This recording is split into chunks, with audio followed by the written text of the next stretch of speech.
मित्रों, धर्म ग्रंथ महाभारत में ऐसी बहुत सी कथाओं का वर्णन मिलता है जिसे अगर मनुष्य अपने जीवन में उतार ले तो उसे ना तो कभी खुद पर अहंकार हो सकता है और न ही वो कभी भी खुद को सबसे शक्तिशाली या फिर सर्वश्रेष्ठ समझने की भूल कर सकता है।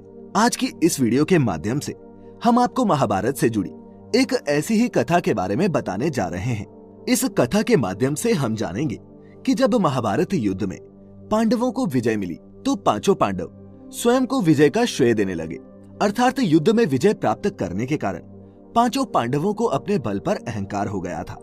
तब श्री कृष्ण ने उन लोगों का अहंकार कैसे दूर किया, यही देखेंगे आज की इस वीडियो में। नमस्कार और स्वागत है आपका द डिवाइन टेल्स पर एक बार फिर। मित्रों, स्कंद पुराण के माहेश्वर खंड के कुमारिका खंड के अनुसार ये कथा उस समय की है जब कौरव और पांडव अपनी अपनी सेनाओं सहित धर्म क्षेत्र कुरुक्षेत्र में होने वाले महाभारत युद्ध के लिए एकत्रित हो चुके थे।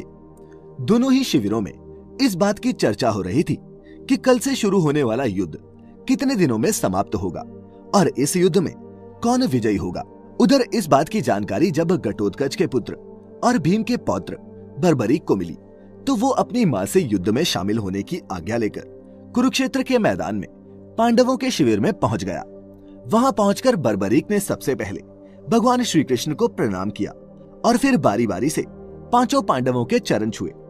उसी समय पांडवों के शिविर में एक गुप्तचर आया और उसने युधिष्ठिर को प्रणाम करते हुए कहा, महाराज, अभी मैं कौरवों के शिविर गया था।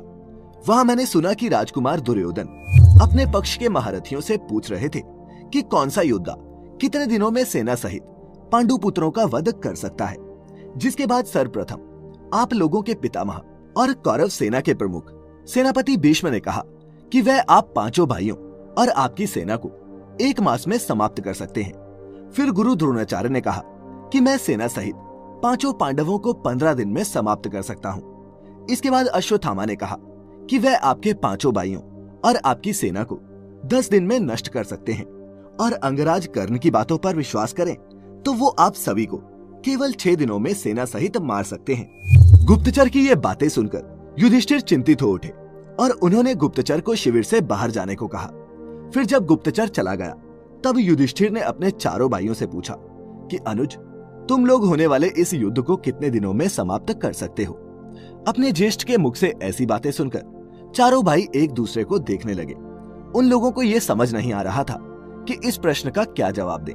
तब अर्जुन बोले, पितामह, भीष्म और गुरु द्रोणाचार्य ने जो घोषणा की है वह सर्वथा असत्य है, क्योंकि जय और पराजय में पहले से किया हुआ निश्चय झूठा होता है।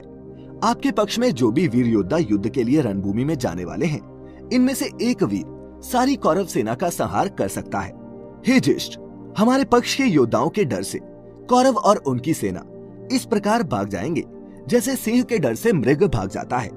बूढ़े पितामह भीष्म, वृद्ध गुरु द्रोण और कृपा तथा अश्वत्थामा से हमें क्या भय है।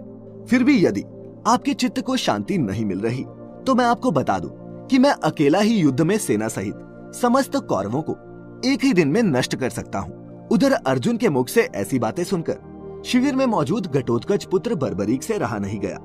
उसने अर्जुन से कहा, पितामह, अभी आपने जो कहा है वो सही नहीं है, क्योंकि मैं आपके शत्रुओं अर्थात सेना सहित समस्त कौरवों को कुछ ही पलों में नष्ट कर सकता हूँ। बर्बरीक के मुख से ऐसी बातें सुनकर शिविर में मौजूद सभी योद्धा आश्चर्यचकित हो गए। अर्जुन की आंखें लज्जा से झुक गई। तब भगवान श्री कृष्ण ने कहा, पार्थ, बर्बरीक ने अपनी शक्ति के अनुरूप ही बात कही है, क्योंकि इसके पास ऐसी शक्ति मौजूद है जो कुछ पल में ही होने वाले इस युद्ध को समाप्त कर सकती है।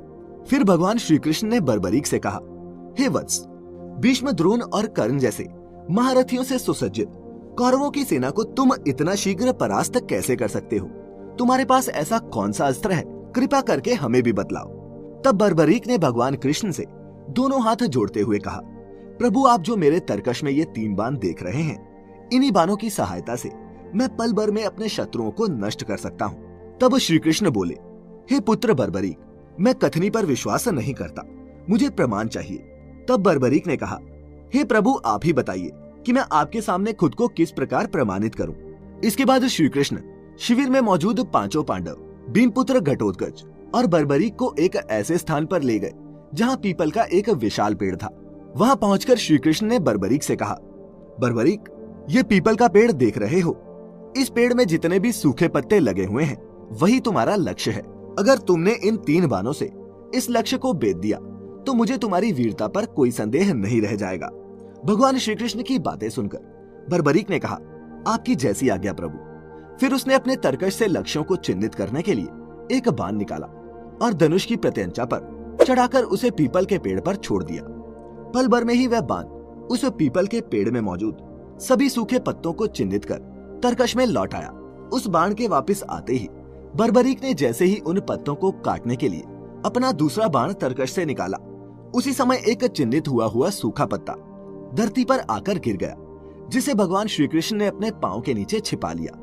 उधर पहले की ही भांति बर्बरीक ने दूसरे बाण को धनुष की प्रत्यंचा पर चढ़ाकर पीपल के पेड़ पर छोड़ दिया। देखते ही देखते बर्बरीक के इस बाण ने पल भर में ही उन सभी पत्तों को काट दिया जिन्हें पहले बाण ने चिन्हित किया था। परंतु बर्बरीक का ये दूसरा बाण तरकश में वापस लौटने की बजाय श्री कृष्ण के पांव के पास जाकर रुक गया।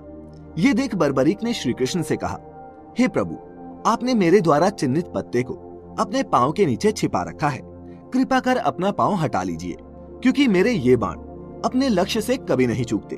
बर्बरीक की ये बातें सुनकर भगवान श्री कृष्ण मुस्कुराए और फिर उन्होंने बर्बरीक से कहा, पुत्र बर्बरीक, ये प्रमाणित हो गया कि तुम पल भर में ही इस युद्ध को समाप्त कर सकते हो, किंतु अब तुम्हारा जीवित रहना धर्म के अनुकूल नहीं है।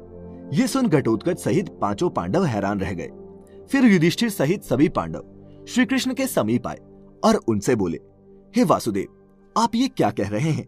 ये तो हमारे लिए अच्छी बात है कि बर्बरीक हमारे पक्ष से युद्ध में भाग लेगा। तब श्री कृष्ण बोले, आप लोगों को जैसा दिख रहा है वो सत्य नहीं है।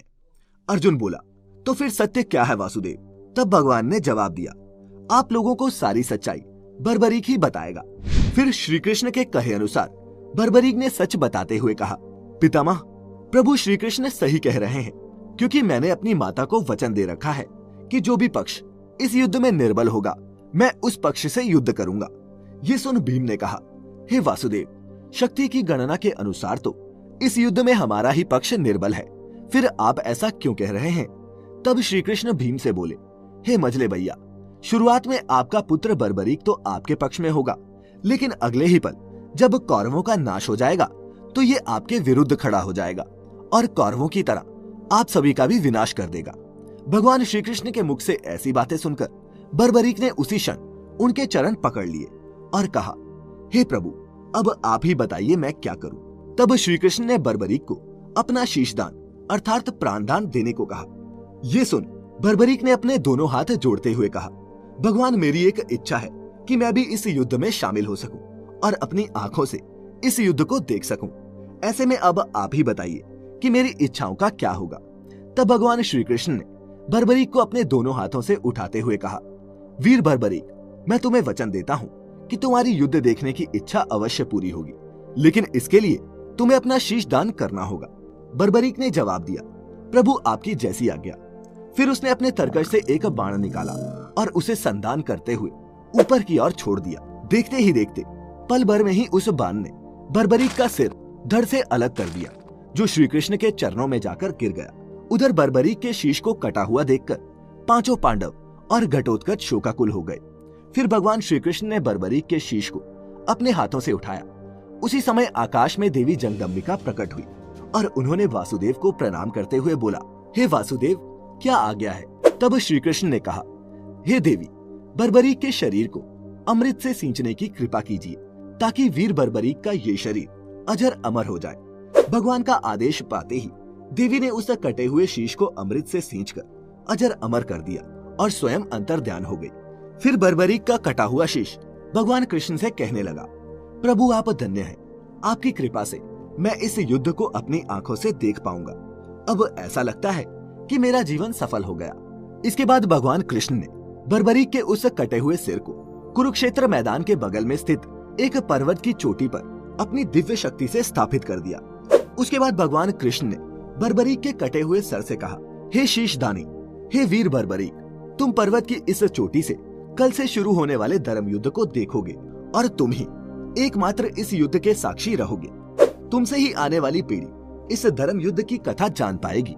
हे शीशदानी, आज से तुम्हें मैं अपना नाम और अपनी शक्ति देता हूँ, जिसके बाद तुम खाटू श्याम के नाम से जाने जाओगे और कलयुग में जो भी तुम्हारी पूजा श्रद्धा और भक्ति के साथ करेगा उसके सभी कष्ट दूर हो जाएंगे। फिर श्री कृष्ण के ऐसा कहने के बाद पांडवों ने बर्बरीक के उस शीश को प्रणाम किया और फिर वे सभी श्री कृष्ण सहित अपने शिविर को लौट आए। अगले दिन कुरुक्षेत्र के मैदान में कौरवों और पांडवों के बीच महाभारत का धर्म युद्ध शुरू हो गया, जो 18 दिनों तक चला। इस युद्ध में कौरव पक्ष के सभी महारथी मारे गए और पांडवों को जीत मिली। लेकिन मित्रों, अगर आप ये जानना चाहते हैं कि इन 18 दिनों में किस दिन क्या हुआ, तो इसके लिए आप हमारी एक दूसरी वीडियो देख सकते हैं, जिसमें हमने विस्तार से महाभारत के युद्ध के घटनाक्रमों का वर्णन किया है। महाभारत युद्ध के 18वें दिन भीम के हाथों जब दुर्योधन का वध हो गया, तब पांचों पांडव श्री कृष्ण के साथ अपने शिविर में लौट आए और फिर कुछ दिनों बाद पांचों पांडव युद्ध में मिली जीत का श्रेय स्वयं को देने लगे। एक ने कहा कि उसने युद्ध का संचालन धर्मपूर्वक किया, इसीलिए उन सभी को युद्ध में जीत मिली। तो किसी ने कहा कि अगर वह पितामह भीष्म को बाणों की शैया पर नहीं लिटाता तो उन्हें महाभारत के युद्ध में जीत मिलना असंभव था। अभी पांचों भाइयों के बीच ये बहस चल ही रही थी कि श्री कृष्ण उस कक्ष में जा पहुंचे और उन सभी से बोले, किस बात को लेकर आप लोगों में बहस छिड़ी हुई है। इसके बाद फिर सभी ने वही बात दोहराई, जिसे सुन श्री कृष्ण मुस्कुराने लगे। तब युधिष्ठिर ने पूछा, हे वासुदेव, आप ही बताइए कि इस युद्ध में जीत का श्रेय किसे जाता है। तब श्री कृष्ण युधिष्ठिर से बोले, भैया, इसका जवाब तो वही दे सकता है जिसने इस युद्ध की सभी घटनाओं को अपनी आंखों से देखा है और वही इस युद्ध का एकमात्र साक्षी भी है। श्री कृष्ण के इतना कहते ही पांचों पांडव समझ गए कि वासुदेव बर्बरीक की ही बात कर रहे हैं। फिर पांचों पांडव भगवान कृष्ण के साथ उस पर्वत पर पहुंचे जिसकी चोटी पर से बर्बरीक ने संपूर्ण महाभारत युद्ध को देखा था। वहां पहुंचने पर बर्बरीक ने श्री कृष्ण और पांचों पांडवों को सादर प्रणाम किया और फिर श्री कृष्ण से पूछा, भगवान, आप यहाँ किस उद्देश्य से आए हैं। तब श्री कृष्ण ने कहा, वीर बर्बरीक, तुम्हारे पांचों पितामह स्वयं को इस युद्ध में जीत का श्रेय दे रहे थे, लेकिन वास्तविकता क्या है ये केवल तुम ही इन्हें बता सकते हो। तब बर्बरीक ने कहा, पितामह, आप लोग किस आधार पर खुद को इस युद्ध में मिली विजय का श्रेय दे रहे हैं, जबकि सत्य तो ये है कि आप सभी किसी से लड़े ही नहीं।